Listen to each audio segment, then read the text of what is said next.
Recording. All right, video's recording. Audio's recording. Reed is up. Johnny Storm is down. Just kidding. All right, let's see. You ready? Okay, here we go.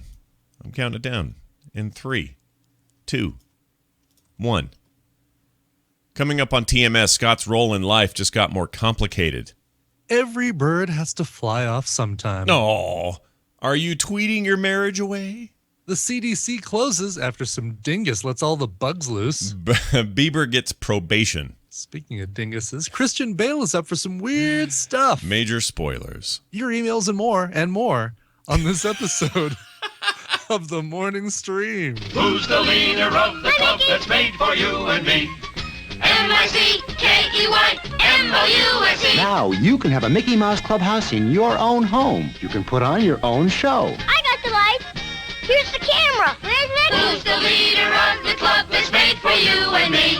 Where's Mickey, Pluto? There's Mickey. Hooray! The Mickey Mouse Clubhouse comes with Mickey Mouse, Pluto, and 2 Musketeers. Some assembly required. New from Romper Room. It is blasphemy. You are forbidden. The punishment is death.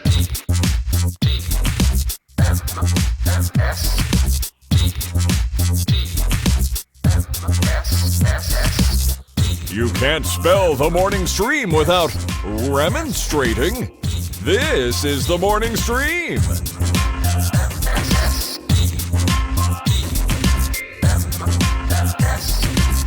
Have you talked to your daughter about remonstrating?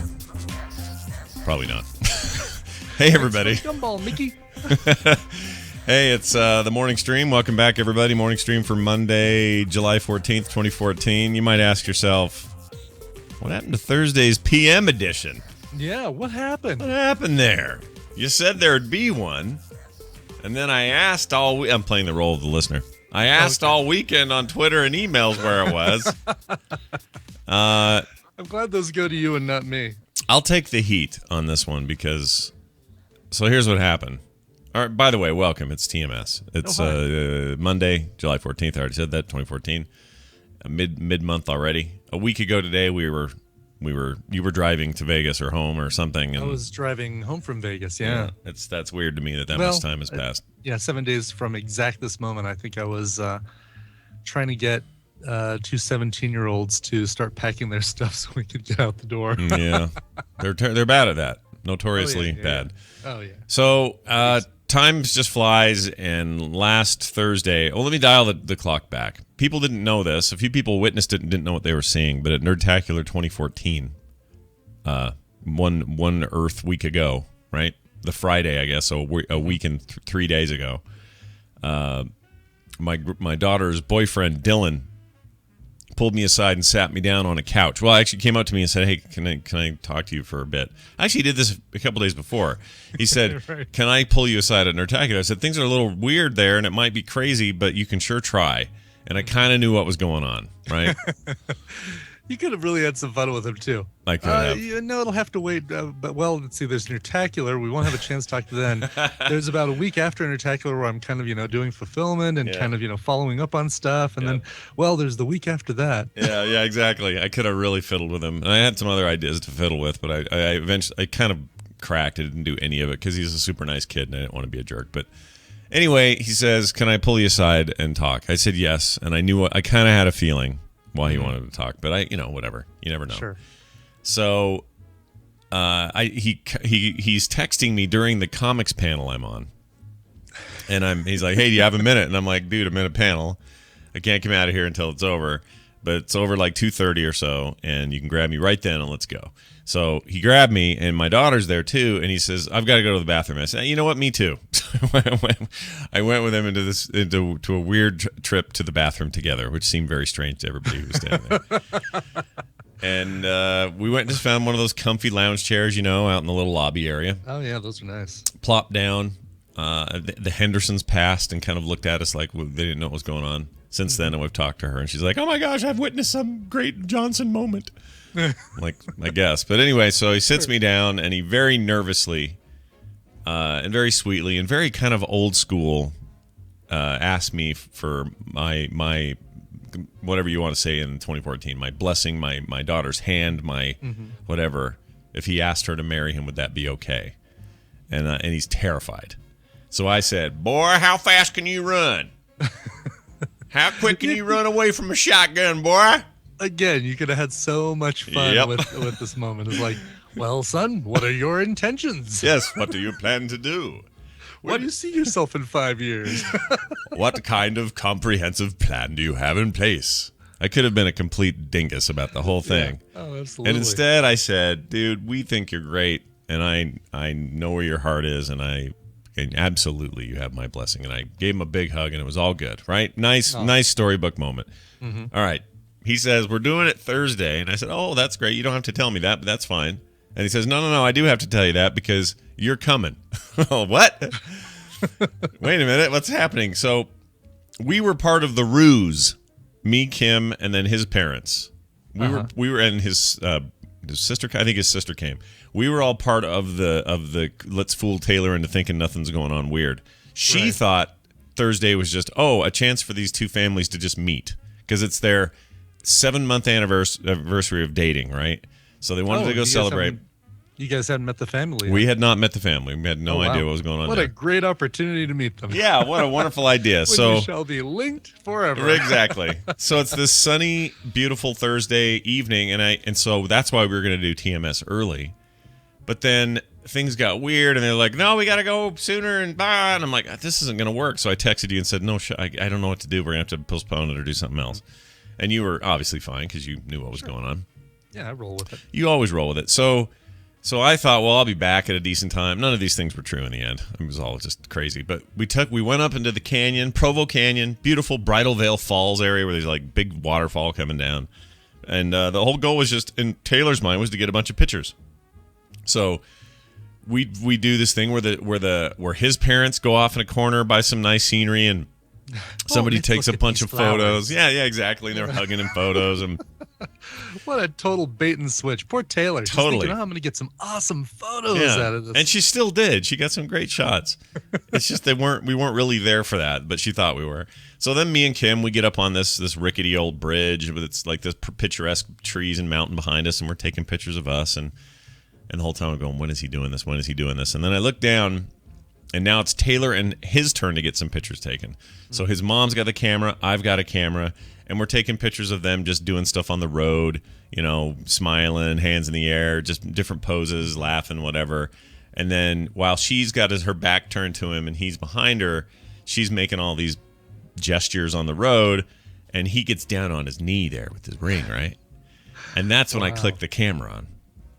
And it didn't film right away because I was trying to videotape. Videotape. What am I saying? I'm trying to video it. Take a video of it. Trying to video cassette this memory forever. Right. And she turns around, sees it, loses her mind, cries like a baby, says yes. Big long hug. So anyway, it all went really well. But that's why no TMS PM on Thursday. I feel like it's an okay excuse. That's why I couldn't turn in my homework today. That's right. Exactly. I feel like I have a genuine excuse why we couldn't force one in. Yes. That night. I think that's definitely an excuse, and maybe not that I want to put words in your mouth, but maybe we do an extra long TMS PM this week. Or something. we could probably squeeze a little extra time in. I think that's fine. Mm-hmm. So.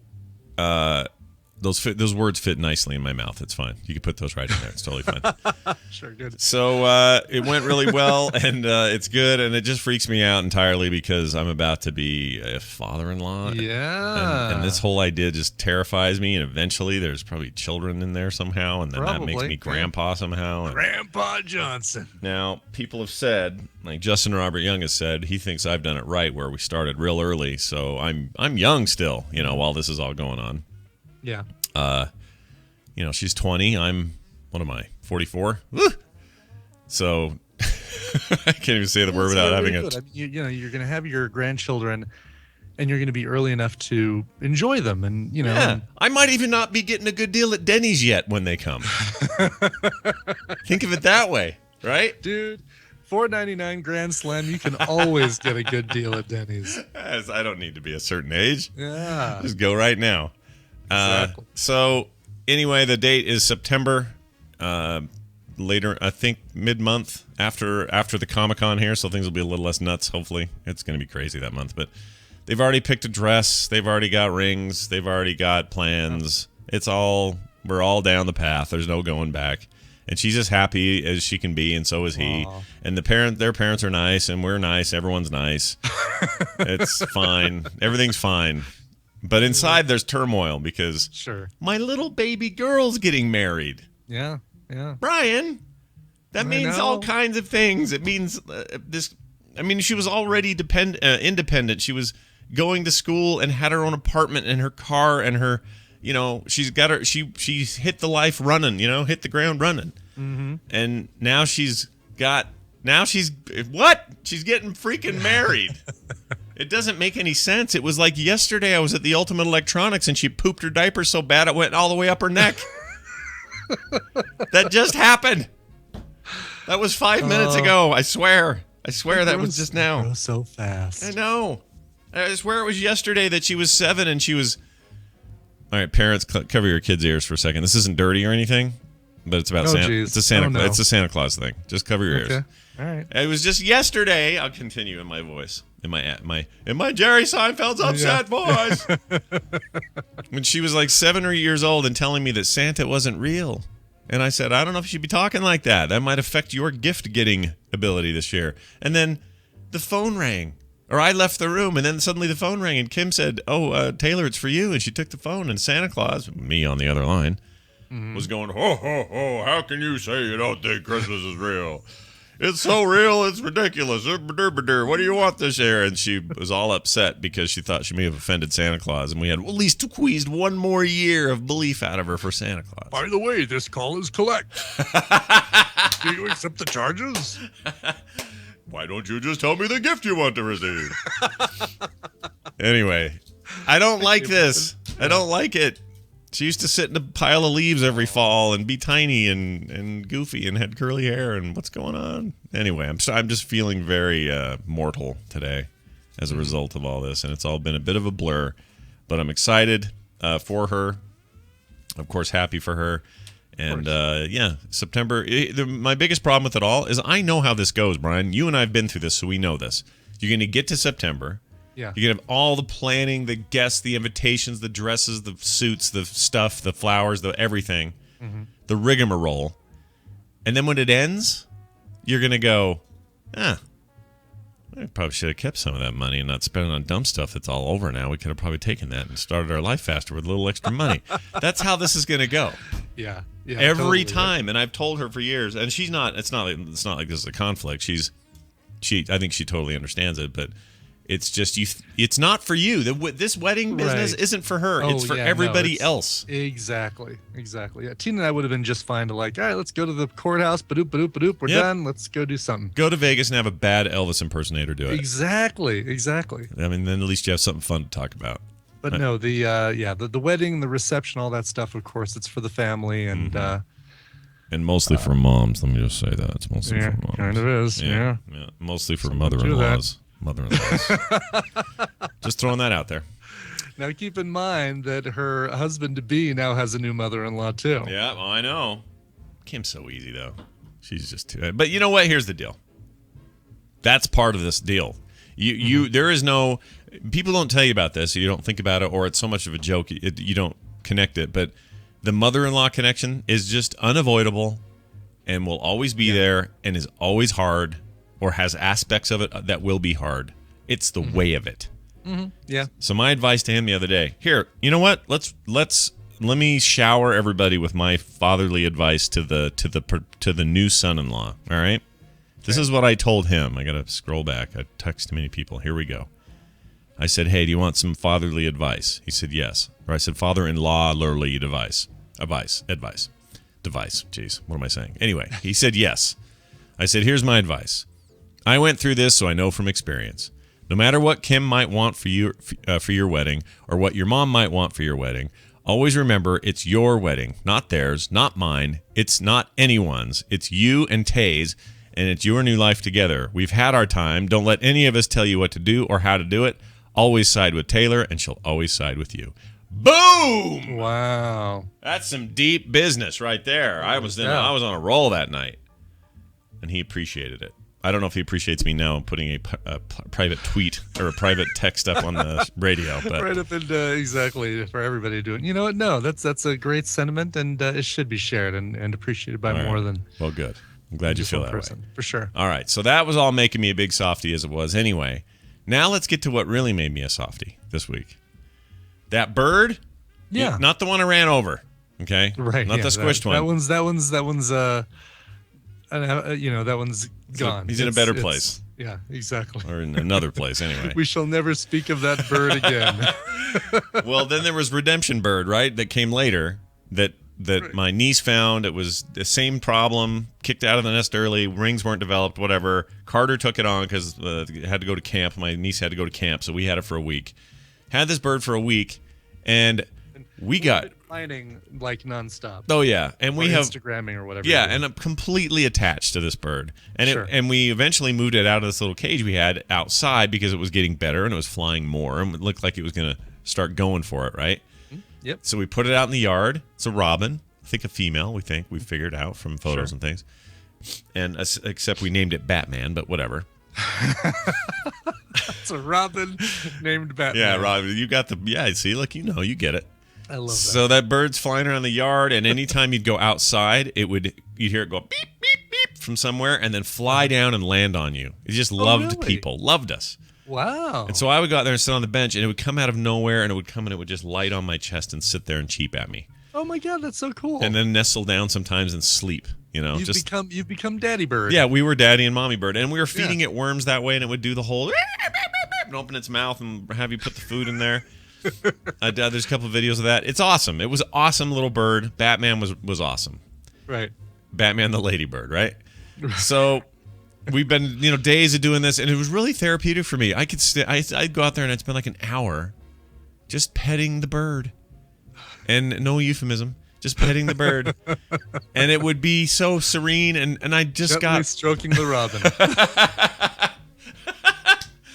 And I would love it. It just felt great, and I just really got hooked on this bird. And then so Saturday was there, and we spent some time with the bird again, and I went out and fed it and gave it water. We put water in a straw, hold your thumb on it, and then let go over its mouth, and he just loved it. And he'd drink it up, and it was great. And he was getting big and healthy and was starting to be able to fly more, but he always wanted to come to us and loved people. So my sister came over to record on Saturday. The bird sees Wendy walk up the steps and just flies off my shoulder and lands on her head. Oh, really? Yeah, just loved people. Right? It freaked her out because she didn't know anything about it. Yeah, but this is the first time that bird has seen Wendy. It's it's not like a person thing. It's like people are okay. Used to. Wow, okay. Which can be a problem, like if somebody finds it who's not so nice, well then, bye birdie, right? So yesterday everything's fine. He's out in the yard. We see it a lot. Everything's good. No sign of it disappearing or anything. Get up Sunday. I go outside first thing, check on the bird. It's gone. No bird. No bird. Brian, it flew away. There's no sign of struggle. Like no cat got in there. There was no feathers all over the yard. No. There were a couple of baby feathers, but we'd seen those already because it was shedding its baby feathers. Sure. And it's off. It went. It got its strength. It did its thing. I even walked around the neighborhood a couple times just to see what's going on. There's lots of robins. I'd see one on the grass and go, "Is it you, Batman?" And I'd get closer, and it would take off at a really, super speed and was terrified of me. Well, there's no way that was Batman. If that was Batman, he'd come talk to me. Now, do you see any sort of correlation? Yes. That's kind of where I'm getting here. Has Wendy already pointed this out to you? She did. She did. It is. I am feeling nesty and not wanting my children to leave, and now this bird had to give me a symbolic freaking metaphor to think about with this bird leaving. Mm-hmm. It was so dependent on me. It needed me for sustenance.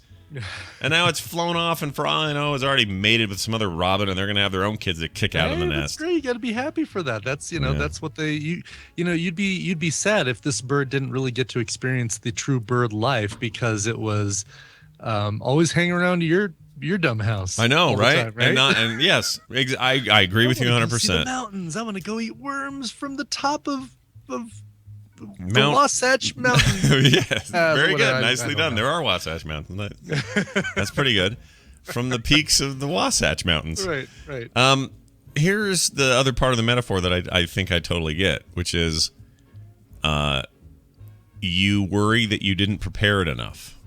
You know, like that Yeah. feeling of, Right. did we coddle that bird too much so it couldn't eat its own food without somebody putting it in its mouth? In You the know, week that we were given with this bird, did we raise it the best we could? I can't help but think these things. It's all very raw with his ma and pa. All right, there's your That's sweet. struggle. That's very, very sweet. My parental week in a nutshell, right there, folks. And I really genuinely really miss the bird.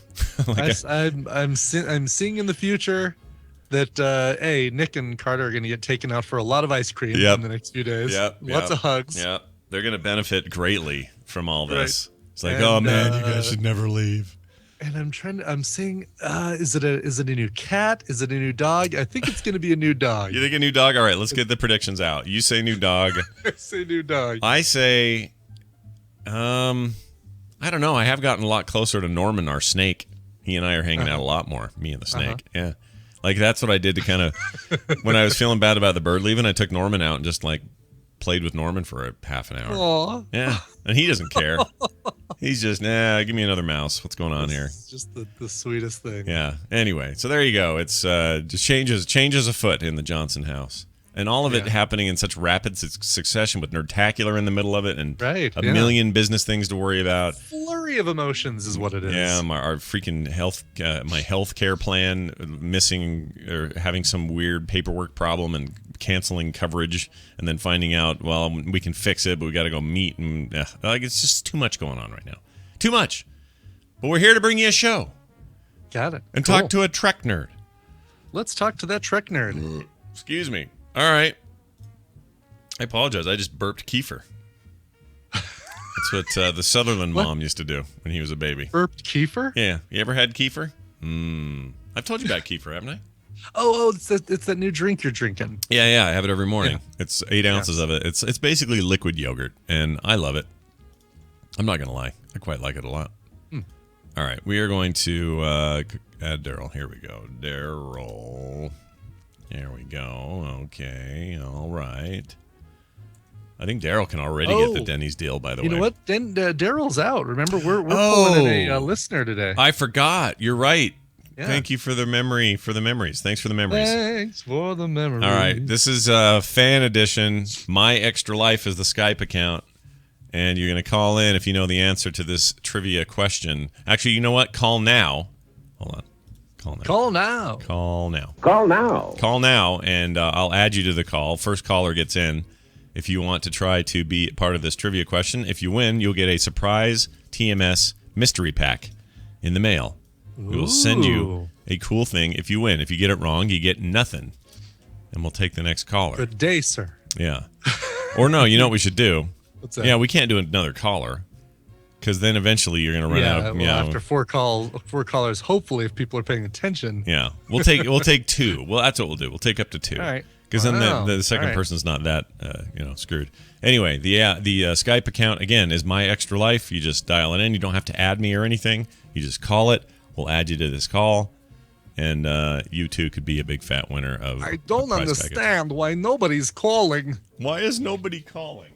It's the. Is it the delay? Christopher Walken psychic hotline. Oh, I like it. Is that a real thing? It seems like that should be a real thing. It was a real thing on Saturday Night Live. It was one of the best. Oh, somebody actually did it. Impersonations that Jay Moore. Oh, what the heck? Hold on.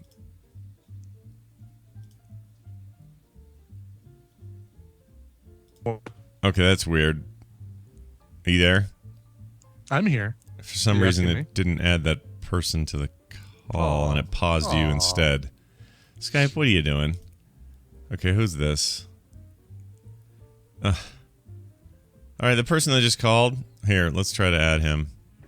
Oh, he's on his own call. Okay, hold on. Jeez. Add to group call. Why? What? Okay, hold on. Why? What's going on, Skype? Seriously, this thing is so jank. Did you pay your Skype bill? Okay, we're going to try it one more time. We're going to add this to the Scott Johnson call. Okay. Add to group call. What? Skype is broken. Oh, no. What? Why? This doesn't make sense. Okay, hold on. All right, we're going to add him to group call. Add to group call. Oh, no, I guess it was a Christopher Walken Celebrity Psychic Friends Network is what it was. Well, it's not working. Hold on, we'll try it again. Add to group call. Hello?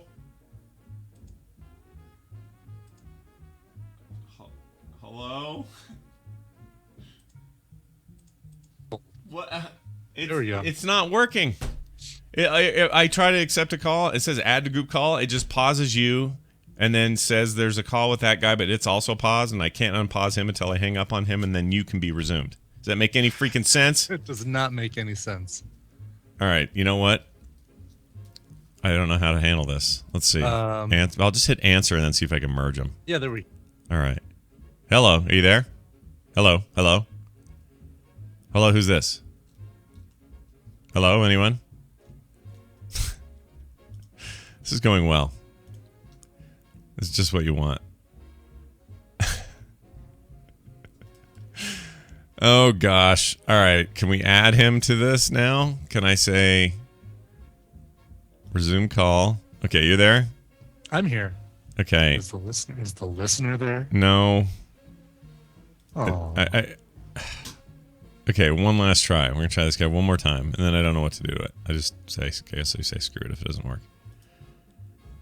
All right. Hello. Who's this? Hello? You know what, Skype? F off, buddy. You suck. All right. Resume call. All right, you there? I'm here. It's just not going to work. Aww. It doesn't make any sense. It's not. It's picking them up if I do it individually, but I can't hear them. They can't hear me. It's like something's wrong, broken. Weird. Yeah, and this show must go on. So here's what we're going to do. We're going to skip Stump a Trek Nerd today. What? I know. We're going to save it. And we'll do it again tomorrow. We'll pretend as if Daryl never left. All right. It took about as long for me to deal with this as it would have been to talk to Daryl anyway. Right, exactly. So we'll hold that. Although we are going to give, you know what? Let's say this thing that almost happened was brought to you by somebody. And who was it? Oh, it was brought to you by, hey, do you like death rays, space lizards, chemtrails, and mind control? Yes. Too bad. Join the Weekly Bleep as we take down conspiracy theories, talk tech, and screw up the news. That's theweeklybleep.com because it just got silly. All right, perfect. Here's your news. Television highlights of the news of yesteryear. All right, it's the news. And it's brought to you by Geek Gear. Time to gear up. If you're looking for chest gear, bags of holding for your gear, or maybe even leg gear or a bag to hold all of your critical hits, you're looking for Geek Gear, bringing you purses, messenger bags, shirts, shorts, dice bags, and baby wear. Geek Gear has you covered. This week we're running a special on custom designed dice bags. We also have a contest. We need a name for the dice bag. Winner gets a custom dice bag free. See the post on the Tadpool Facebook page. You can also go to geek_gear.storeenvy.com. That's STORENVY. There's, not two E's in there because then it'd be Storeenvy. Contest ends Thursday. There you go. Contest ends Thursday at noon. Winner to be announced on TMS PM. All right, that's coming up. I forgot I have a trivia question giveaway thing today too. Oh, do you? We'll do that later. All right. Yeah. Great. I put it in the notes and I think it got lost. Oh, how'd that happen? I didn't do that. Well, it's not. I put it in there on Thursday or Friday last week. So it might be on the tab next to this one, maybe. Oh, probably. Yeah, there it is. Right. All right. See. Well, it's all right. Squareini. All right. Hey, let's do some news here. Are you Brian? Are you tweeting your marriage away? Of course. Good. Well, of course. Yeah, that's all I do is tweet, tweet, tweet. According to WebMD.com, you know the place where you find out what version of cancer Sure. you think you have because your bum itches. This has been their sex and relationships area. They do a lot of articles as well. It's not just straight up med information. And this one says, "Are you tweeting your marriage away? Forget about Twitter. The Twitter wars that break out regularly between outspoken celebrities and loudmouth pundits. Too much Twitter can be bad for your own relationship. A new study suggests." High amounts of Twitter use can lead to friction within a couple. Not the good kind of friction. Good kind of friction. No. We both went there. Yeah, we know where we're going here. Even if the couple is a long-term relationship or is having one, according to findings from an online survey of 581 Twitter users. That does not seem vast enough to get the proper results, but whatever. I'm no scientist, okay? I just know that's a very small sample of a much larger base. Yeah, exactly, yeah. In turn, that friction can lead to cheating and breakups, the researchers concluded, although their study did not prove that. Quote, there's been growing literature that these social networking sites may directly impair communications between partners, and that can lead to increasing jealousy, says Dr. Scott Krakauer. The Krakauer. That sounds like a bad hour. What time is it? Why, it's crack hour. Did you bring your pipe? Assistant Unit Chief Psychiatry at the Zucker Hillside Hospital in Glen Oaks, New York. He says, you're spending a lot of time on the internet, and that's taking away from time with your partner. Coincidentally, Yeah. Dr. Scott Krakauer has exactly 581 followers on Twitter. No connection at all. No connection. Just at all. happened to be that way. Just exactly. What a weird coincidence. Yeah, his research consisted of, hey, you guys, what? How many of you are tweeting a lot and having relationship issues? Oh, all of you? Okay. Okay. All right. Thanks. Thanks. I'll just be here at the Zucker By the way, Hillside here's- Hospital. Here's a picture of my awesome burger that I had for lunch. It was so good. Thank you for your participation. Oh, my gosh. I'm sure he's a credited professional. Oh, sure. Yes. He's assistant unit chief. Right. Whatever that means. I don't know what that is at all. Never heard of that. But I do know, you know who the DARPA chief is, right? The DARPA chief? You heard of DARPA that? chief. No, I don't. So I mean, I know what DARPA is, but I don't know who the DARPA chief is. I didn't know what DARPA was when Is I it heard of the common? DARPA chief, and that was a dude in the first Metal Gear Solid PlayStation 1 game. Oh. You had to help save the DARPA chief, and for whatever reason, that always made me laugh. Just a guy named the DARPA chief. Actually, the more you say that, Yeah. the more it becomes one solid word instead of two separate words, and the DARPA funnier chief. it gets. DARPA chief. Yeah. DARPA chief. DARPA DARPA chief. He was this guy, this African-American guy who was trapped in a holding cell or something, and Solid Snake had to drop down through the vent and try to save the DARPA chief. And I for whatever reason, that just imprinted on me hard. That and my friend calling, who's the other character in there that was like a cowboy? Can't think of his name. Help me, chat room. We had revolver guns. Oh, Revolver Ocelot. Ocelot, yeah. He called him six-shooter Yosemite, and it never left my head. So now I can't say. I can say I'll think six-shooter Yosemite before I'll remember the guy's real name. Right. Anyway. And so that's funny because as a kid, I would get relentless teasing from my uncle because I pronounced Yosemite Yosemite. Oh, really? Yeah. Yeah. Well, see, and I know it's Yosemite, but my friend's such a dingleberry. He always said Yosemite. Yeah. And they used to always tease me because the first time I saw the hotel chain, I called it Ramada Inn. Which Sounds at the terrible. time, I can understand why it's so damn funny. What do you do with these? You ram it in. That's great. Ramada Inn. Ram it in. That sounds like my old boss Jaffer would say that. Scott. You sleep at the Ramada Inn, you work at the midnight. That's what he'd say. The CDC, they're responsible for blowing up Truman Show's best friend in The Walking Dead Season 1. Remember that? Wow. Yeah. CDC. Way to go with that tangential. That weird reference, yeah. Yeah. They closed after a anthrax, bird flu, smallpox, and who knows what else escaped. Brian, this is serious. This is exactly what you know. This is the first few seconds of 28 days. Yep. Right. Yep. It's more than that. 28 days later. Later, I guess the sure. 28 days was the Sandra Bullock goes to rehab. But Yeah. That's true, isn't it? yeah. I never saw that. How was that? Needed more zombies. Did it feature vomiting? Was there vomiting I think involved? there was vomiting. Yeah, I think there Yeah. was. I think there was coming to grips. There was certainly some of that. I think was there some reconciliation? The person that you least expect to be your friend in rehab turns out to be your best friend ever. Wow. I think I don't need to see it now. You barely remember anything about that movie, but I'm sure all those things were in there. haven't seen it. I want to say, wasn't Michael Keaton in that, or am I thinking of his own rehab movie? I think I am. You know what? You're thinking of My Life. No, what was it? Yeah, I know what you're talking about. Rehab movie. Oh my gosh, one of the Google suggested searches is Michael Keaton rehab movie. Oh, that's fantastic. Really? Clean and Sober, 1988. Clean and Sober, yes. That's what it was. A hustling drug addict checks himself into rehab to escape trouble with the law and realizes this is exactly what he needs, says the tagline. A trivia question for you. What was the Meg Ryan rehab movie? That was called I Shouldn't Have Married a Quaid. No. That wasn't it.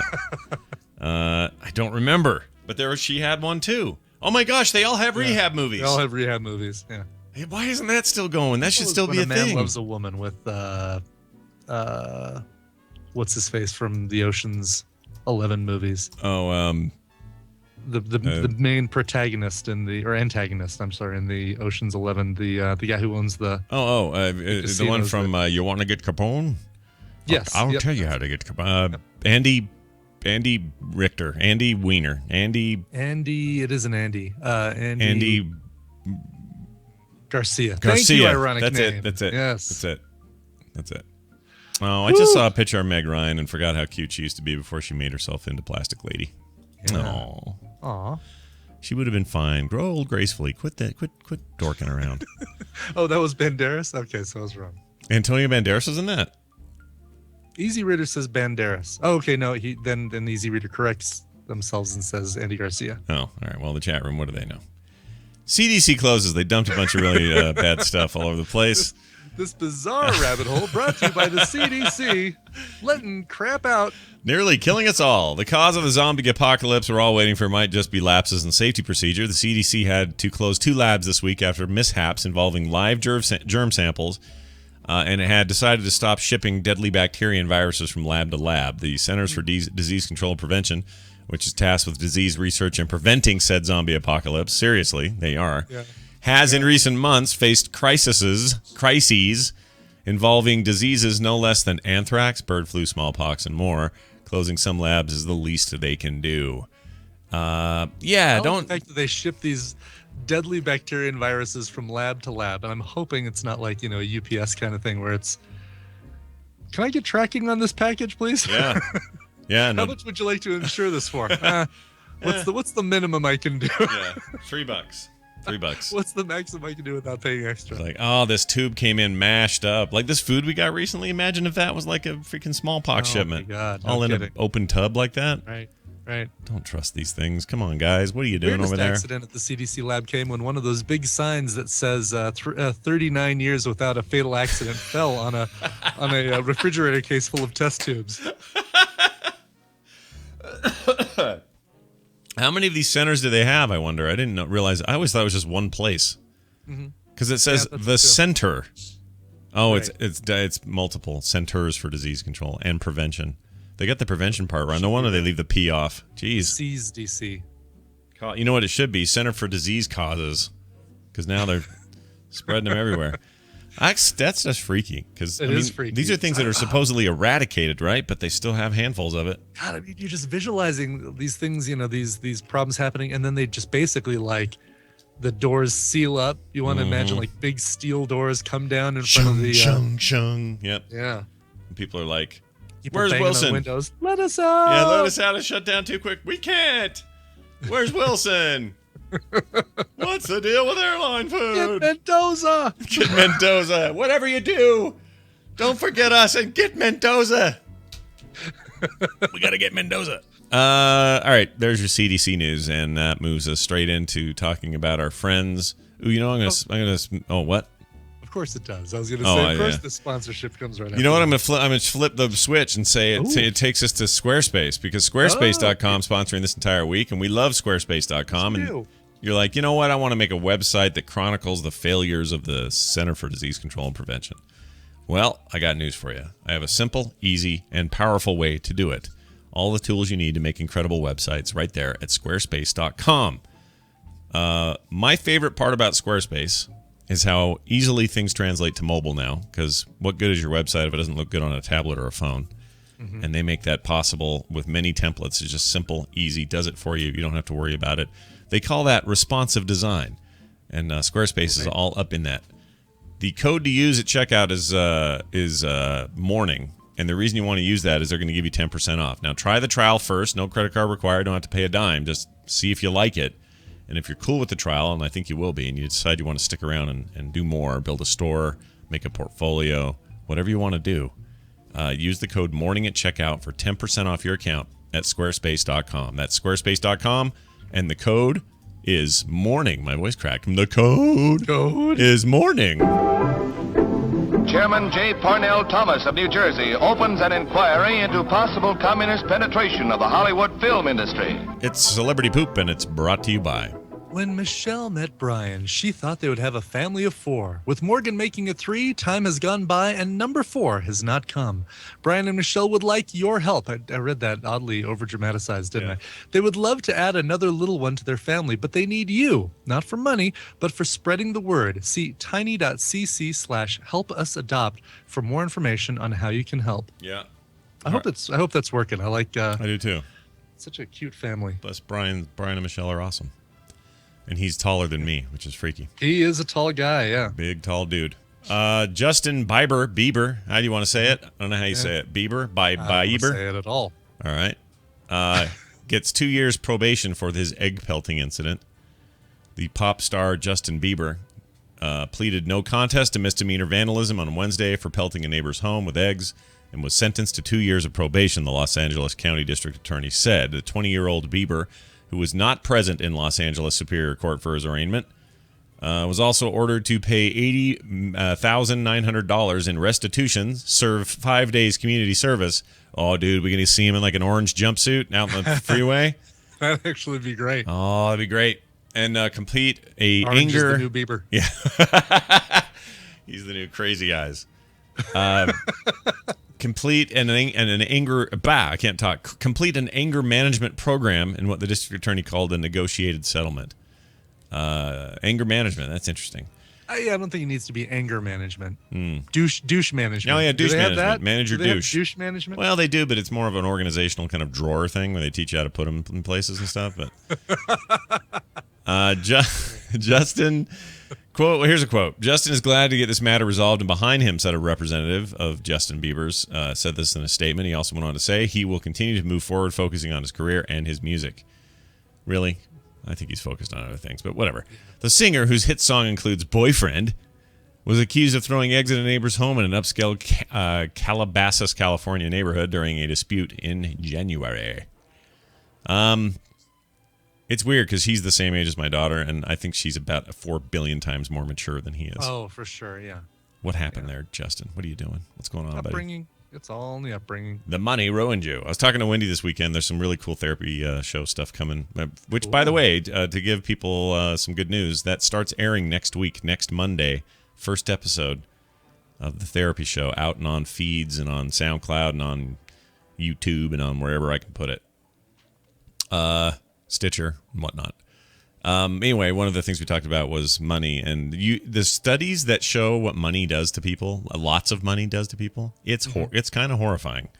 So if you're sitting around thinking, man, I just wish I had tons more of this, be glad, A, that you don't yet, and 2, that you have some perspective on that, because if it does come, maybe you can be smarter about it and not have it ruin your life, because it ruins lives. Like, it really does. Lays waste to people. And you don't even know half the stories, man. Stuff that goes on. It's just rotten business.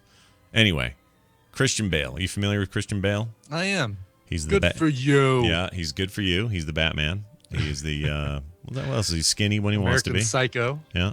The Mechanic. Lose weight in 5 minutes or less. What was he in Terminator Salvation? He wasn't John Connor, was he? He was John Connor. Yeah, old John Connor. Yeah, old John Connor. Old John Connor. Steelworker by trade. That's right. Oh yeah, you're talking about old John Connor there, see? And who was the legend of old John Connor? Who was he in?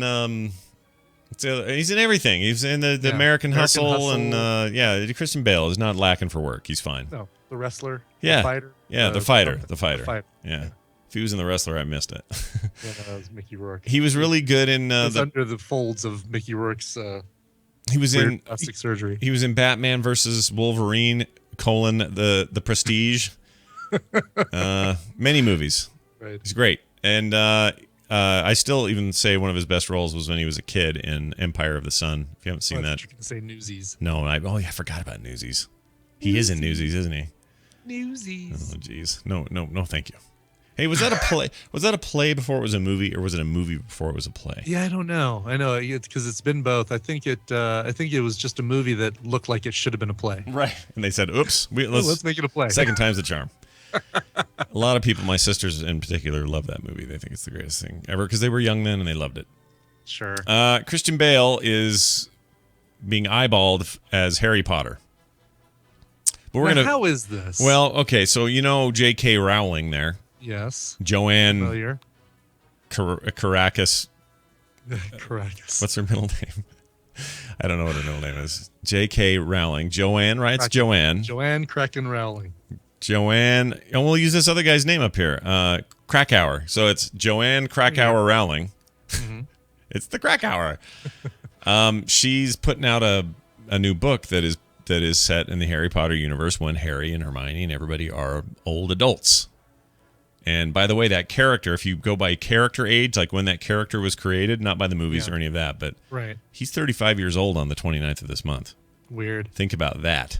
So is it a full on book, or is it, because I know that she did something on Pottermore that my God, you'd think that it was the second coming, but she put up like a little short story / fake newspaper article by Rita Skeeter about what Harry's doing now, kind of thing. Yeah, that is all viral lead up to what I understand will be a straight up book. Yeah. Okay. All right. It's kind of a big deal if you think about it.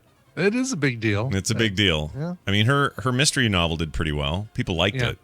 Yeah. The accidental. No, not what is it? Accidental something, isn't it? I keep thinking accidental tourist, and I know that's not it. By Joanne Krakauer Rowling. Well, it wasn't even technically. I mean, it was technically by her, but what was the? I don't remember. It's Constant Gardner. No, that's not it. The accidental gardener. The accidental gardener. Oops, I cut your grass.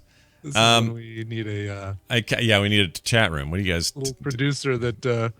You're looking for the certain casual vacancy. Frasier, we have a dork on line 1. That's it right there. Thanks to Steve H&H.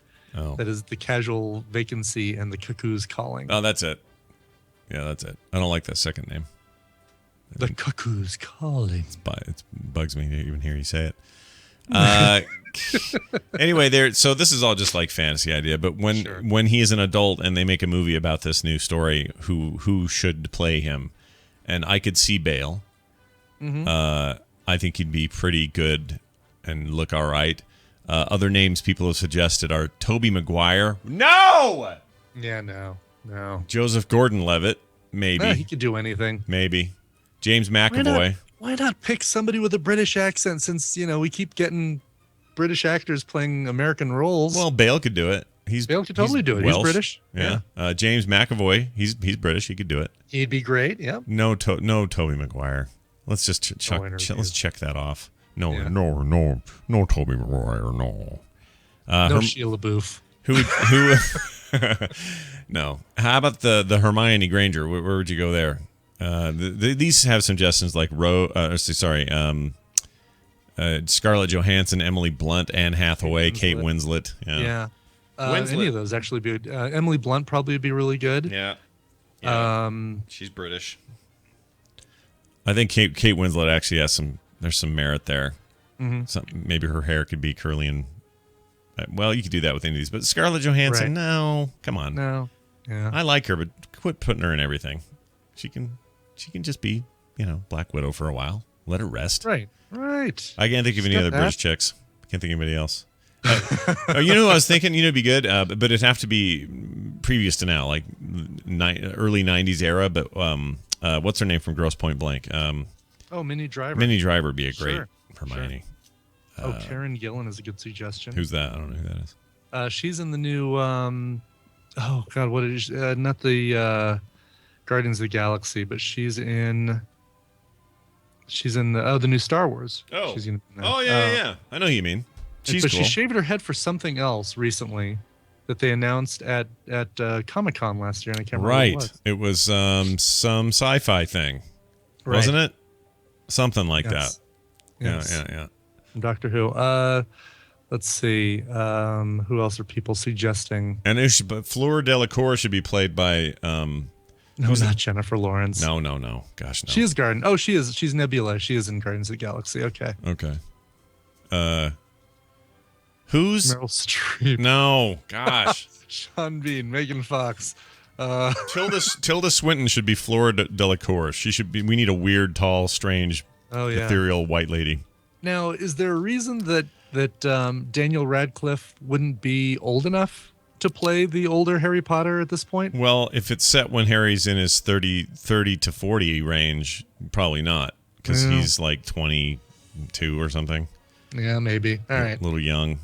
It's a good point, though. I mean, they're grown up enough, and if they don't make this movie for a couple of years yet, maybe then you stick with what you got. I mean, Rupert Grint could play old, and what else is he doing? Right. What's Rupert Grint up to? He's got talent. Right. He doesn't have anything else to be other than a freaking Weasley. That's his job in life. He can't do anything else. No, that would be good. I like him. Don't get me wrong. Yeah. I just think he's typecast as all hell and back. I don't know how I think they all kind of are, except maybe. Well, I even think Hermione's a little typecast. They're all real typecast. None of us have come to this realization yet. I disagree. I think Hermione, the actress who plays Hermione, is kind of broken out of that with that the perks of being a wallflower and she was good in Noah. Yeah, right. I didn't see that, but sure. It still felt like I was looking at Hermione the whole time, though. I don't know. They're so iconic as these characters. I just think it's a challenge. Let's say she is doing well with the challenge. I'll say that about her. But Radcliffe, he's Harry Potter, dude. Yeah. That's just who he is. I can't see him do other things. I mean, you need to show me something. You got to Patrick Stewart your way out of this thing, man. That's what you got to do. Put on the bald pate and tell me there are 4 lights. And Captain Kipper, is this brand new news? Captain Kipper in the Tadpole says that one of the Harry Potter actors, Dave Lagana, was found dead in Death Valley. When was this? Oh yeah, I did hear about this. He's the July 12th. UFC guy. He's a wrestler guy. He played the he was bad the werewolf. Greymane. Fenrir Greyback. Or Greyback, not Greymane. Greymane, what's that from? Oh, that's from World of Warcraft. They think he just died of exhaustion or something. Like just out there too long, too late, not enough water. He's a super, super fit dude, but yeah. It's kind of sad, right? Yeah. Wasn't he a boxer or like a UFC champ or something? He was some kind of something. And he was like 50 something, but he looked younger than me. He was indeed some kind of something. He was some kind of something, right? Bluey. All right, let's move on to talk about our friends over there at the HelloFresh.com. HelloFresh.com is the place you want to go and make cooking fun again. Professional chefs create delicious recipes. You pick what you like, and then they send all the farm fresh ingredients straight to your door. You really don't need anything other than your hands, I suppose, to make a meal in 30 minutes or less and blow your people around you below their minds. Turn that corner tightly. Yes. Visit HelloFresh.com, find out if they deliver to you, and if they do, Morning Stream for 50% off for first-time customers. That's the code, all one word, Morning Stream. That's 50% off. Check them out today. Let's take a break. When we come back, we got major spoilers, your emails, and more. Brian, what do we got? All right. That's funny. Zalazi suggests Harry Potter, played by James Franco, Hermione, played by Megan Fox, Ron Weasley by Michael Cera, and Dumbledore, played by Nick Cage. Perfect. Actually, cut and print. That's pretty. I mean, that's an awesome idea just because that's awesome. Obviously, it's terrible, but that's maybe the greatest cast I've ever heard of. Nice picks, everybody. All right, so we're actually we're gonna kill 2 birds with 1 stone with this song. So first off, Dave from Kentucky says he's got a really good friend who's going for a job interview this week, and he wants to make a recommendation for a positive song to go out to him to just kind of help him push him along and get this job. We hope that he gets it. That's Dave suggested that one. And then the other email is, hi Stonefish and blue-ringed octopus. I'm a big fan of the show and wanted to say thanks for all the laughs. It's my birthday on the 15th and it's been a bit of a hard year with losing 2 jobs and my wife and I having to leave the city we love to move in with moderately bad housemates and my being diagnosed with depression. Unfortunately, I've been rostered on for a big training day for my new job in my new city on my birthday, and my wife is being sent interstate from first thing in the morning until late in the evening for her work on the same day. Anyway, I know, talk about kicking the guy when he's down. Anyway, it would mean a lot to me if you could play a cover of Just One Person from the Muppets, or if you don't have that, anything from the Muppets would be completely awesome. Being in Australia, I usually listen to the show a day after, so if you could pretty please play it on the 14th so I get to hear it on my birthday, I might wet my pants with excitement. Yo, no, homo, said the hobo. Best regards, wow. David. All right. All right, so yeah, I don't have a cover of Just One Person, but I do have a great new cover. This one actually came out this year.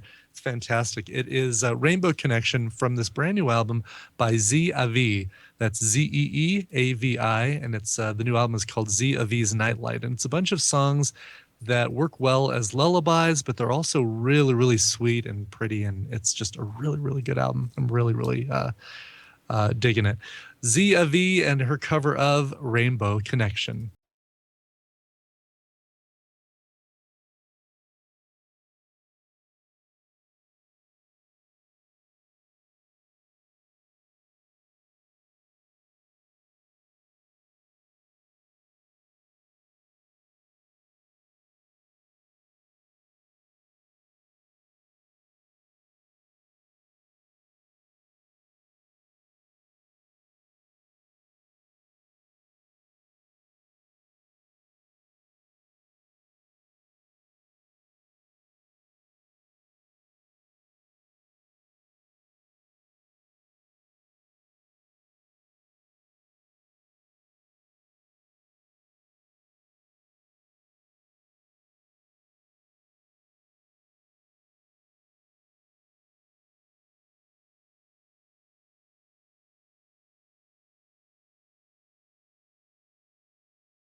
They're slugging it out in the middle of the ring. A right to the jaw. My block is knocked off. But you can press it back on again. Press this lever, he throws a right. The other, a left. Knock his block off, and you're the winner. I want a rematch. This Christmas, it's Rock'em Sock'em Robots by Marx. What?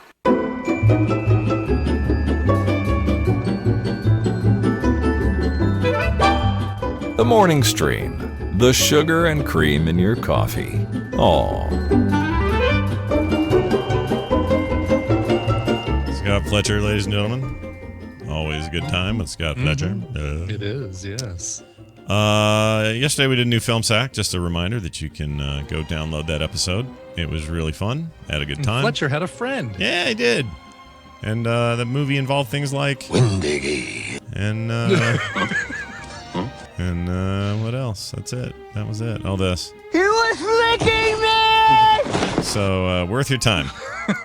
Not sure the movie is, but definitely that episode was. That episode of Film Sack, yeah. It's a good time. Unfortunately, a lot of it you have to enjoy by watching that horrible, horrible movie. Yeah, we had fun though.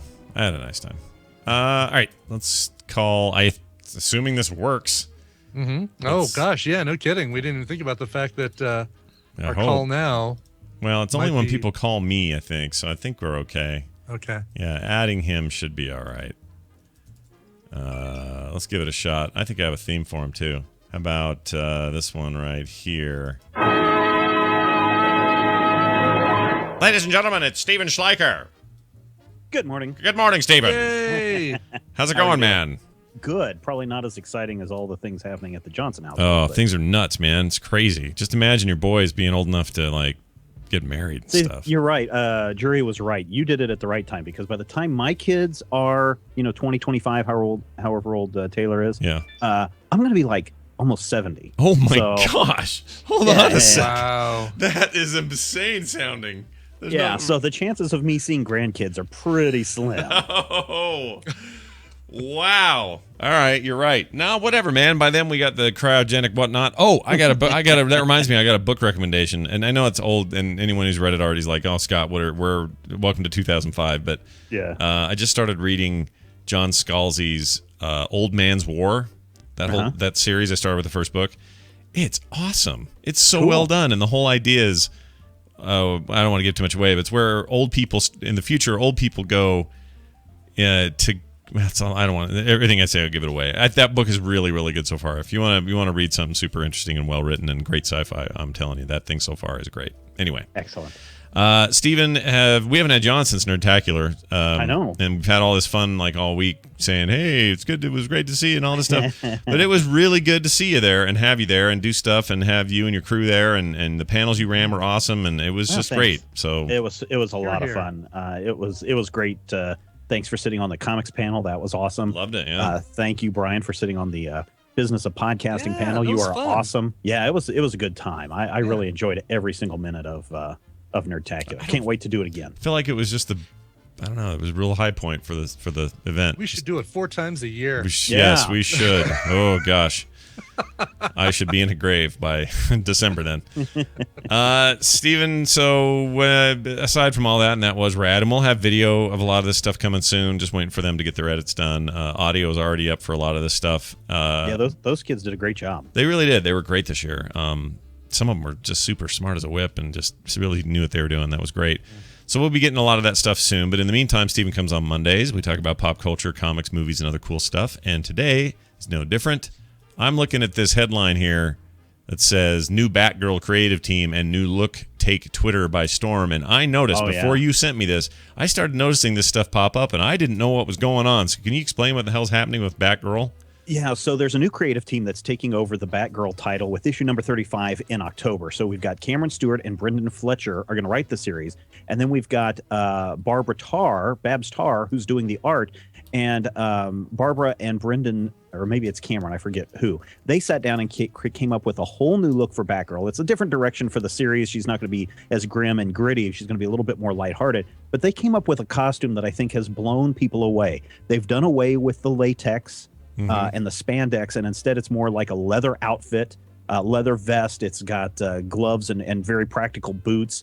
The cape snaps on the back, and it's just an incredible look for this character, and people just went gaga on Twitter. All these artists started posting their own takes on the costume. It looks really good. I'm really excited about this, and it's probably the most practical superhero costume we've seen in a long time. So Babs Tarr is one of my favorite female comic artists. Good. She has a way of going mixing cute with strength. Yeah. That is, like you can look at Scott Campbell stuff, right, and go, J. Scott Campbell, and go, oh yeah, woohoo, look at those ladies. Boobs and legs up to here. Yeah, but something about her stuff just has there's like this momentum of I don't know. It's hard to explain. It's really unique. Yeah, and I think they've de-aged her a little bit, which I don't know how people are going to react to that. But I mean, if you look at the pictures that we have over at Majorspoilers.com from MTV News, you see that she has that little cutesy look to her that you were just talking about, where it's not hypersexualized or anything like that. Yet it's a strong character, strong costume, strong everything in this, and I can't wait for October to see what happens. In fact, I've got the October solicitations from DC right here that I'm not supposed to talk about until this afternoon. Oh, look at you, Mr. But there NDA. are a whole bunch of new Batman titles coming up in October. One of them is the Batgirl creative team changeover. Then, of course, they have Arkham Manor, which is basically they take Wayne Manor and turn it into Arkham Asylum. Yeah. And then a new series called Gotham Academy, written by Becky Cloonan and Brendan Fletcher, who's also working on Batgirl. And it's about a prestigious prep school in the heart of Gotham City. So those are all coming up in October. Wow, look at DC doing some cool October business. Yeah. All right, well, that's cool. Watch for that. You've probably seen it a bunch on Twitter. I did, and it was from people I don't even usually associate comic stuff from. So. Oh, man, people were just going crazy over the weekend. Yeah, she must be having the time of her life. That's fantastic. Yeah. So we got a writer finally hired for this Lock and Key movie adaptation. And just give people some perspective, there was going to be a TV show at one point, and that all got scrapped, right? Yeah, a couple of years ago, Fox Television had it in their head that they were going to do a TV series based on Lock and Key by Joe Hill and Gabriel Rodriguez. And they did a pilot, and they showed it at San Diego Comic-Con, and people went nuts for it. And then Fox, in their brilliant wisdom, like they always do with great series, said, nah, we're going to pass on it. Yeah. And so I believe everything reverted back to IDW Publishing about a year or so ago, and they've been trying to, instead of turning it into a TV series, turn it into a movie. And so now we know that Kurtzman and Orchie, the guys behind Transformers, Bobby Cohen, and Ted Adams, who's the CEO and publisher over at IDW Publishing, are going ahead with a movie adaptation, and they've hired Albert Torres to write the movie adaptation. The Transformers pedigree is troublesome, just because we all want to assume, they've done a lot more than just Transformers. Sure. They also have done, if I want to, they do Star Trek as well, I believe. Oh, I didn't know that. Yeah, I believe so. Well, I mean, I'm gonna not hold it against them. I feel like the potential for great cinema treatment for this is really high. Yeah, definitely. It reads like a fantastic. I would have preferred, to be honest, good episodic television form of it. Yeah, but if you've read the very first volume, and I really recommend all the listeners, if you haven't read Lock and Key, Welcome to Lovecraft, you need to go and get that volume like right now, because if you look at it, it was designed as a standalone story. It really wasn't originally designed to go much past that original volume. And if you read it, it is a very standalone series. It's then after that they developed that into the much larger, more serialized something that would lend itself to television. But if you just read Welcome to Lovecraft, that's a standalone movie that is going to blow people's minds away. Huh. Well, I'm into that. I loved it. Yeah. It was you who got me to read it. Yes. And therefore, it is you who will get me to keep reading it, I guess. Well, I talked with Ted Adams a couple of weeks ago on the Major Spoilers podcast, and he's very excited. He's very hush-hush on it. Yeah. But he's very excited about where they're going with Lock and Key. What do you think of so Joe Hill, just for perspective, this is Stephen King's son, right? Yes. Okay. Yes. So for those who don't know, that there's that's the pedigree I think is very interesting. It is. And yes. he's really broken out to have kind of a very unique voice from his dad's, I think, when it comes to this stuff. But again, if you know, and I didn't really realize until I was done reading Welcome to Lovecraft what the relationship was. And now you go back and you read it and you're like, oh yeah, this has Stephen King influence all throughout it. I mean, sure, the very first volume is very graphic. It is a horror type series with kids in it. Yeah. But it's really good. And to know that he really has progressed, I think, ahead of his father is something to, that's something to say. Dad, do you remember that time you made that movie about trucks and you were on cocaine the whole time? I don't remember. I was coked up the whole time, son. I don't remember, son. I still have that Green Goblin. I still have it. I'm never getting rid of it. If you want to do something right, gotta do it yourself. It's parked in the garage. Oh, I think it's a transformer. So weird. I think it's a transformer. Brandon Routh finally to play the Atom in the upcoming Flash television series. I swear I just talked to somebody about this, but I don't remember where I had this conversation. But anyway, this is and it was Current Geek, I think. Yeah. This is a big deal, right? It really is. I mean, we are seeing more and more big name movie stars. Now, I'm not saying Brandon Routh is a big name movie star, but he did play Superman. Sure. But we're seeing more movie actors move into television. Or they're better known for movies moving into television. And to see Superman move into the Flash TV show as the Atom is really kind of cool. Or I'm sorry, not in the Flash TV show, the Arrow TV show. Yeah. Right. Give me. Let's have some context. Just tell people briefly the Atom is who and what is his role in the DC universe. So in the DC universe, Ray Palmer is a scientist who discovers that he can shrink himself down to microscopic size, yet he still retains all of the same power that he would if he was full size. So, a little microscopic person can jump and punch somebody and have the same impact as a full size person punching you. He's been kind of the focus of attention in a lot of big stories. Probably the biggest one is New Frontier by Darwin Cook, where Ray Palmer's invention helps save the day, working alongside Flash. Almost, and I have to go back and see who came first, but very much like Ant-Man in that context. So we're going to see that in this new season of Arrow. Marvel keeps doing this, or they've always done this thing where, I don't know who came first in this case, but Adam and Ant-Man are basically... very much the same. Yeah. Did Adam Ant name himself after the two characters? I wonder. Don't know. Probably don't not. know. There was a cartoon series. Yeah. Oh, there was? All right. Yeah. But it always happens. It's like, oh, hey, DC, we got Black Panther. He's like Batman. No, hold on a second. I'm going to say, so the Atom, Ray Palmer, the Atom came out in 1961. Okay. And so I'm going to bet that is before we saw Ant-Man. Yeah. Because the DC stuff always seems to predate the copy. Ant-Man came out in 62. Yeah. So, Steven, this picture you've got of Brandon Routh on Major Spoilers. That's just whatever. Oh, is he wearing a Coverville shirt? That's what his shirt looks like. Wait, what? I didn't even notice that. That's a Coverville shirt. Hold on, I'm bringing it up. Is that one of your shirts? Do you have a shirt that looks like that? And you haven't been sued by Coca-Cola? Oh, yeah, I do. But mine doesn't. Here's the weird thing. I think that says Corville or something. It sure as heck looks like Coverville. It sure looks like because that's not the same. Because you don't have the big circle around it. I don't have the word enjoy, and I don't have a circle around it. Exactly. Oh, okay. But still, that's weird. Sure looks like a freaking Coverville shirt. That's a hoot, dude. Wow. That is funny. It's not Smallville. It doesn't say Smallville on it. No. Dude, he is a Christopher Reeves looking dude, isn't he? Yeah, he really he's is. a good looking guy. He's a good looking guy. Yeah. All right. Now I'm weirded out by the shirt. You got to dig into that some. I got to find out where that. Hey Brandon, where'd you get that shirt? It's like that episode of the IT Crowd where I think one of my comics is printed and stuck on the wall behind what's his name's desk. Yeah. I still have not been able to confirm this. The only thing I've ever had semi-famous end up in something film or TV is that poster of Obey Henry right there in the fight in New York for that no one ever seems to be able to find but me. Where's that at again, Scott? It's in the fight. In the Avengers. It's in the Avengers. It's in the New York stuff. Yeah, just look for that. I mean, that guy probably doesn't even work for them anymore, so I don't even know if he'd get in trouble. Or something. Yeah. Yeah. Anyway, Cloverville. I don't know. Who knows what that shirt is? By the way, I saw Planet of the Apes. Oh, did you? Was it good? And I really liked it. I would put it up there with Winter Soldier, tied for my two favorite movies of the year. Oh, wow. I loved it. I thought it was fan-freaking-tastic. I really liked the first one, too. I really, really liked this one. And I didn't understand, like, the direction is very, very good, and I wasn't really sure why it felt kind of familiar to me tonally, but it's the Cloverfield director did this. Oh, really? And Interesting. did an amazing job. Cloverfield? Who?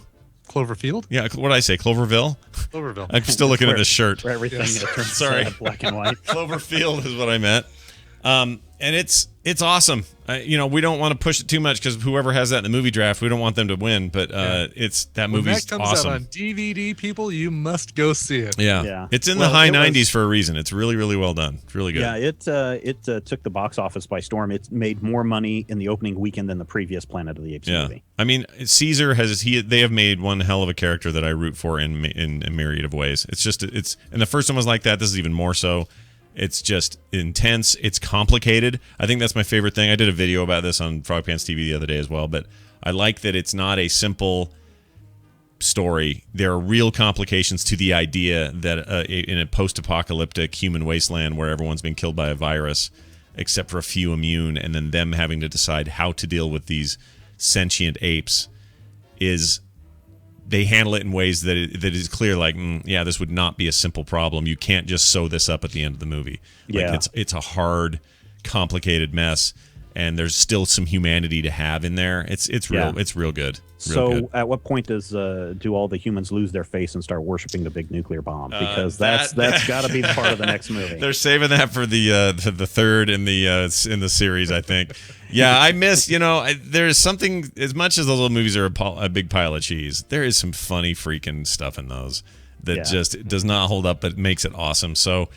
I think it's Beneath the Planet of the Apes is my favorite of the old ones. Is that the one where they worship the bomb? It might be.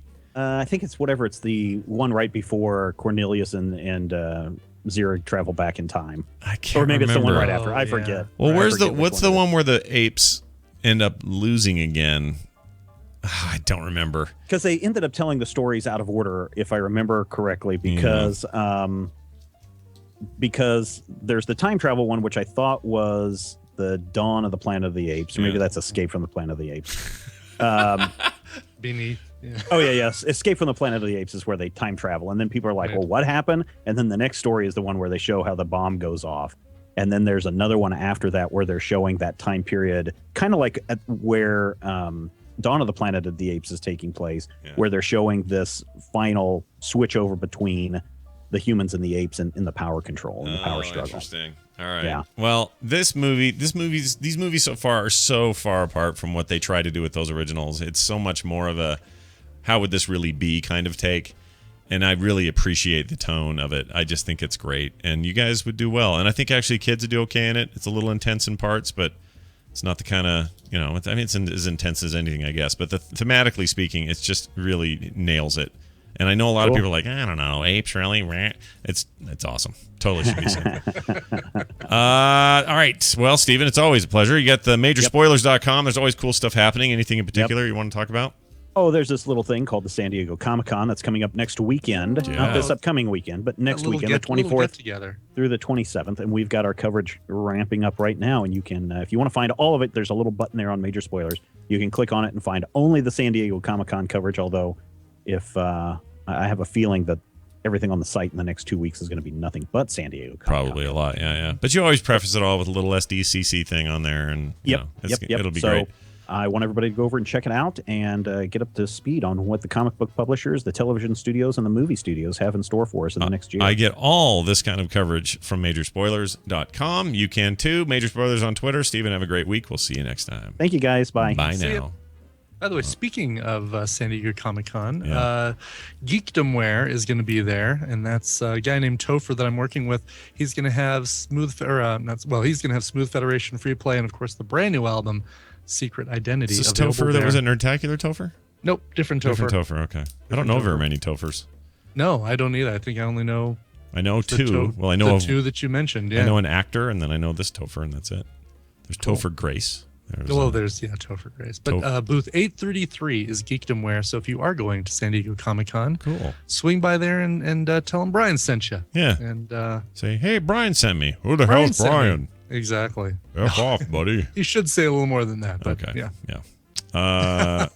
All right. Let's move on to talk about tweakedaudio.com. They have fantastic earbuds and earbud quality accessories.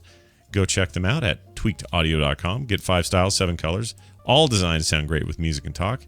Engineered for durability, folks. Noise reduction, compatibility, and they all have a lifetime warranty. As always, we'd like to save you some money. Need a new pair? Got to replace an old pair? want to just get something fancy, whatever, use the code STREAM at checkout, get 33% off. That's a full third of the price off at tweakedaudio.com with the code STREAM. We have emails. We're going to read a couple, and they're brought to you by... Well, we did this one earlier, but I'm going to do it again. Did we do this? Oh, you know what? Yeah. Don't do that one. Let me kill that. Yep.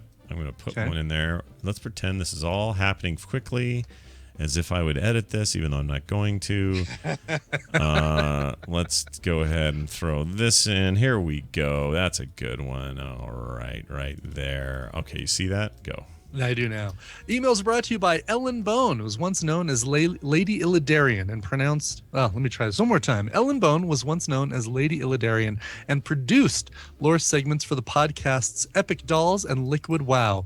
She filled in as a guest host a few times on each show. She now works in IT in a flooded market of New Mexico. She's making too much money for federal benefits, but not enough to insure herself. This is an opportunity for podcast listeners to help a content producer in a real way. Hope you can find in your heart to give a few dollars. She's really just asking for a pittance compared to what others might need. It's GoFundMe.com/B1Y9A0, and that's all lowercase. There you go. Dear sisters and brothers, says, sisters and brothers, crap, I didn't get a name. And sisters. I didn't get their name, dang it. Hey, keep doing, let's just do that. We won't even I know, do the that's my stall. It's my vamping. I had a hysterectomy at age 23, says this person. This is a female, obviously, because that's what they get. They get the hysterectomies. Mm-hmm, right. We get the No, what do we get? We get the, oh my God, I even had this done. The snip. Yes. The vasectomy. Vasectomy. There you go. Yes. Jeez. When the more you try and think of something, the more it just like further and further out of your reach. I was having this problem with Jeffrey Jones yesterday. I could not think of his name in the same 5 minutes. I couldn't think of his name. Anyway, I had a hysterectomy at age 23, so I'm pretty similar to a gay man in the whole procreation department. I like that. I can sometimes empathize there, and I know procreation does not define a relationship. With sex and procreation, gay people do not conform to the statistical majority, aka the norm. However, that's not the problem. The bigger issue is that we need to teach and support our fellow human beings in understanding things outside the norm are okay. Thank you guys for what you do. You've made my horrible internship bearable. I don't know where she was at. Intern where? Where were you interning? Yeah, I don't know. I hope it was better. That's good to hear. Yeah, that's kind of my take. I don't know why, even if something seems strange to you. Like, you know, for me, okay, Brian, I'm going to make an admission. Okay, you do that. Walking downtown, walking fast.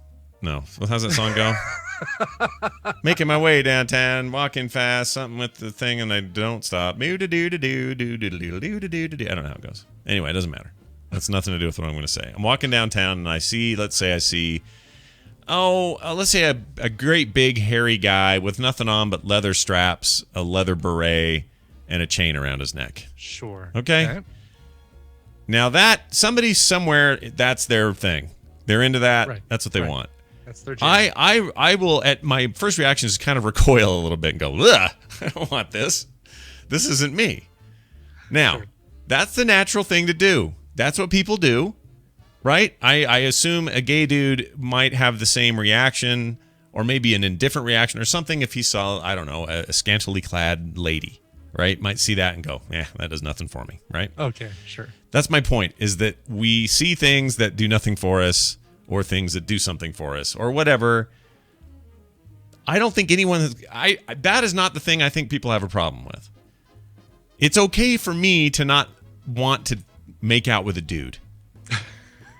Okay? It's okay that I don't want to do that because that does not only does that not appeal to me, but the idea of me making out with a dude, I find it kind of like, I can't, I can't do that. I'm curious as to where you're going with this. My point is, it doesn't, just because you have that reaction doesn't mean that you then can't turn around and say, well, that's not me, but who am I to judge anyone else who may feel opposite than me? That's my entire stance on this thing. Right. It doesn't mean you got to be gay yourself or to somehow go, all right, the next naked dude I see in the gym, I'm going to be totally stoked about it. You don't have to do that. Right. You just have to go, that's fine. To each his freaking own.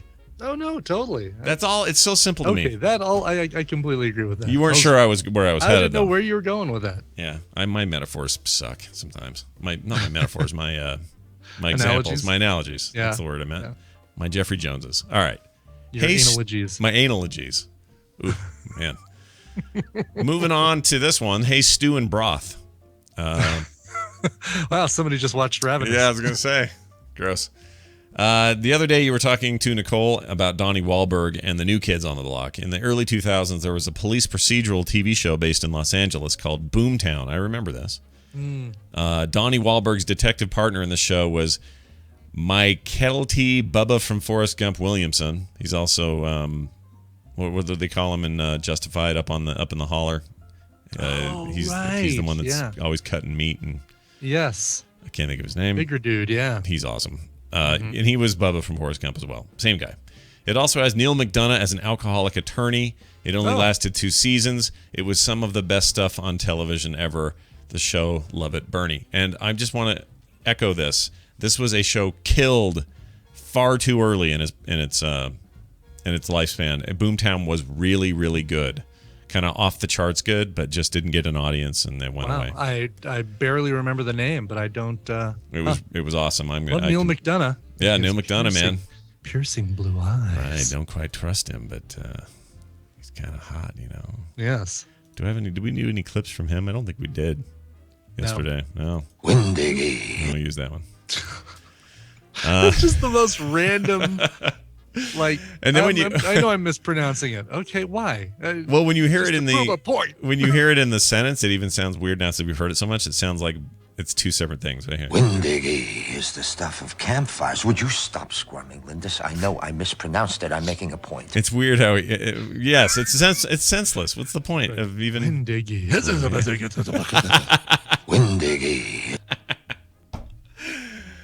All right, filmsack.com. All right, thanks, Bernie. Thanks, everybody. By the way, you got a little giveaway here. You want to do it here? I do, yes. Right. Big thanks to Jeff. Also goes by Jalen Jade in the Tadpool or on Twitter. Yeah. All right, so he was one of the big backers for Secret Identity. And as one of the top backers, not only did you get your name and the producer credit inside the album, but you also got 5 extra copies of the album to give to your friends or family or whatever. So at Nerdtacular, he came up to me and said, "Hey, I'd like to actually give. I want to keep 2 for my parents and friends or whatever, and but I want to give the other 3 away. Yeah. On TMS."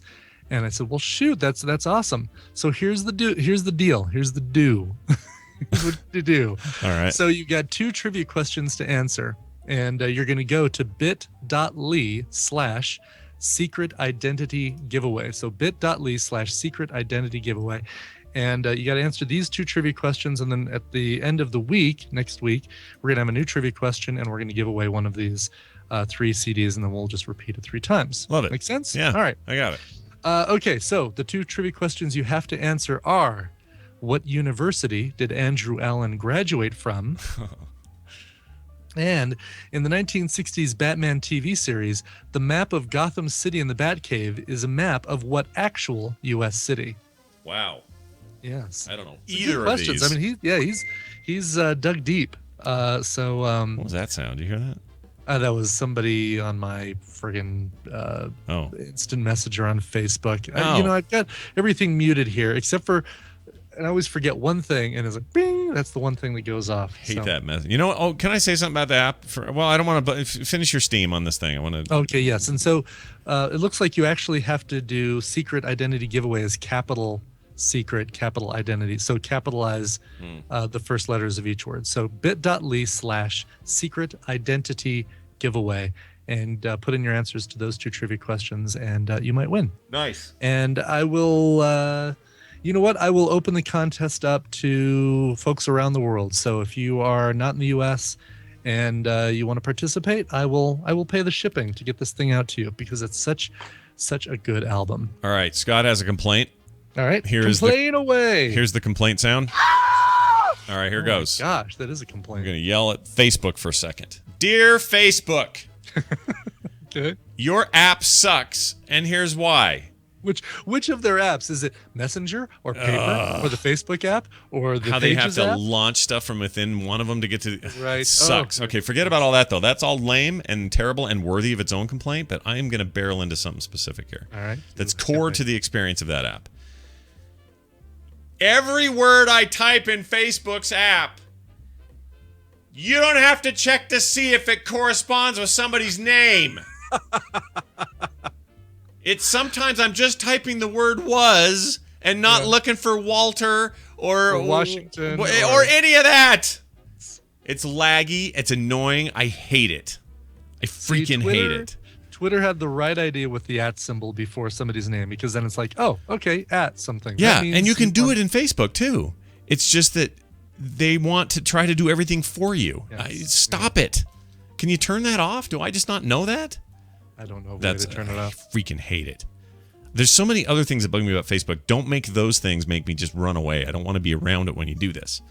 So cut it out, Facebook. Stop it. All right, that ends this segment known as Scott is Pissed. Too damn hot. There you go. That's what she said. All right, great. Let's get the hell out of here. And before we do, I was supposed to mention something else. Oh, Dave's going to kill me. What was it? I don't remember. Damn it. This whole episode, by the way, I sat here and munched one of these Nerdtacular Smoke Monster 2.0 lighter things that they gave out. You know, the lighter sticks that Mitsula made. Oh, I didn't see those. The wooden things. They're like punks or whatever to light your cigar. Right. I just mushed one to 1,000 pieces while I was mad at Facebook. Like a big old toothpick. Yep, I just squished it all in pieces. Anyway, whatever. What are you going to do? Let's get out of here. Frogpants.com/TMS is our website. You can go there for all our previous episodes, links to everything, including show notes, forums, comments, blah, blah, blah. All that stuff right there. Email us at themorningstream@gmail.com, and on Twitter, follow us. The good social network where you don't have to worry about all that BS. Also, don't try to tell me what I want to see in my feed. Let me just see what's the latest, like I do on Twitter. Yes. You're irritating the hell out of me, Facebook. Don't rise the cream to the top, because maybe I don't want the cream. Yeah, don't curate this. I just want to see what I want to see. They've gone too far, Brian. They've swung too far. It's pissing me off. A bunch of smarty pants PhDs sitting around going, what if we made it so? I'll bet people would really like us to jack up their Facebook. Well, that's a great idea, Bill. Hate it. And that's it. So Coverville, Scott Johnson, Morning Stream. Brian, let's play music to go by. Goodbye. Go goodbye to? Yeah, right. Go goodbye to. All right. Dear Shasta and Barks, please accept this song request for TMS. You're a better one, by the way. Shasta sucks. Sparks is great. Yeah, but Shasta has a whole bunch of flavors. That's true. Good point. Back in the 80s, when hairdos were big and Maverick and Gooseman were flipping off MiGs and video gaming was still in arcades, the singer Rick Springfield had earned accolades. Sure, he had talent. His music was good. It didn't quite age just as well as it could. But many years later, his song was renewed with a cover that gave it a new attitude. Joko decided that strangers were bad and young girls should mind men who aren't their dad. So please share with us tales that tell of great dangers and play us the cover of Don't Talk to Strangers. Wow. Thanks, and love the show anyway. Dan Adnoff, Adenolfi, a.k.a. Trilliad in the Tadpole. By the way, people, here's a little tip for you. If you send your request into TMS requests at coverville.com and it's a rhyme like this, it's a guarantee. You're getting played, You're getting played. The song could be utter poo. We'll still play it. Exactly. All right. Don't Talk to Strangers. This was part of Joko's, Jonathan Colton's Thing a Week 2, way back when in 2006. Yeah, sure. Everybody loves his Baby Got Back and his We Are the Champions and all this, but you forget he had a lot of different covers he included on those albums. So Don't Talk to Strangers, Rick Springfield, performed here by Jonathan Colton. All right. Tomorrow, brand new episode. We'll do an extra, like Brian suggested, we'll do an extra long TMS PM Thursday to make up for last week. We apologize. It was a little nuts around here. Yeah. And what else is going on? I think you got reasons. You got excuses. I got stuff, man. I got stuff. Yeah, exactly. There's a couple of there'll be a new comic up today at myextralife.com. There should be another Frog Pants video up this week. I'm doing more of those. And the next podcast you'll hear though will be TMS AM tomorrow. AM. That's right. We'll be joined by Fitness Geek, Jury Duty, and all the regular Tuesday shenanigans. Yep. So that'll be fun. Join us then. Thank you everybody for being here. Here's your song. Whoops. Here's your song. We'll see you tomorrow. When you were just a young girl, still in school, how come you never learned the golden rule? Don't talk to strange men, don't be a fool. I'm hearing stories, I don't think that that's cool. Why don't you tell me someone is loving you? 'Cause you're my girl. Some say it's no longer true. They say you're dating some slick continental dude. I'm begging you, please don't talk to strangers. Baby, don't you talk to strangers. You know he'll only use you. Don't talk to strangers. So tell me, how's life in the big city? They say the competition's tough, baby, that's a pity.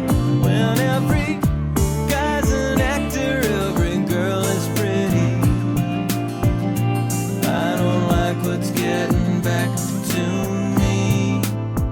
So who's this Don Juan I've been hearing of? Love hurts when only one's in love. Did you fall at first sight or did you need a shove?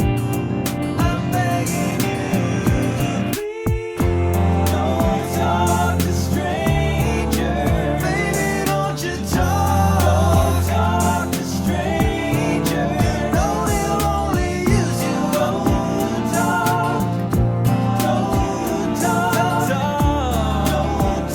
to strangers.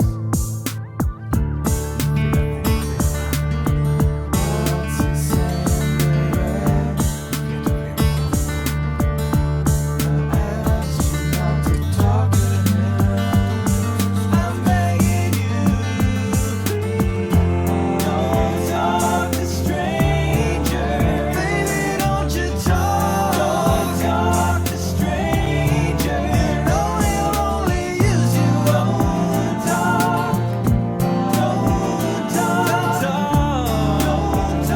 to strangers.